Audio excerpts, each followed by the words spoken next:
好多人都信運動一定要大汗淋漓，累到冇晒力先有效。但2000年前嘅《黃帝內經》就講咗一個完全相反嘅智慧：營勞而不倦。意思係身體可以喐動，但精神唔可以累到散晒。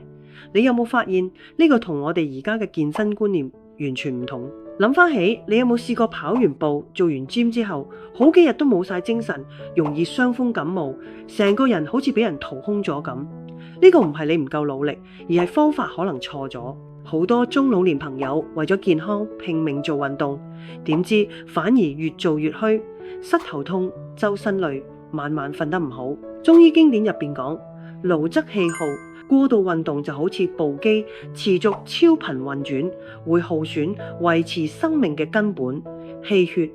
而營勞而不倦嘅核心係要做到形神共養，即係話身體喐動嘅時候，心神要保持安寧，唔疲倦，氣血先至會順暢。古人話起居有常，不妄作勞。運動要有節制，唔係越多越好。你睇下自然界，冬天藏精，春天生發，萬物都講平衡，人體都一樣。過度鍛煉就好似逼植物喺冬天開花，表面風光，實際傷根。運動應該係養藏之道嘅一部分，而唔係同身體對着幹。記住，心安而不懼，營勞而不倦，氣從耳順，呢3樣要同步，先係真養生。運動嘅真諦唔係競賽同消耗，而係維護身體呢套精密系統嘅平衡同和諧。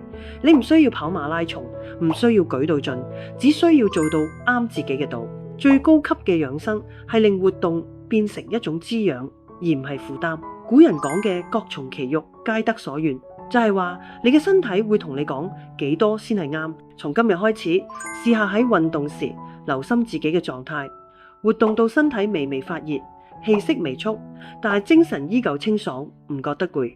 呢個就係屬於你嘅不倦嘅道。一句話記住，運動要令你神清氣爽，而唔係氣散神疲。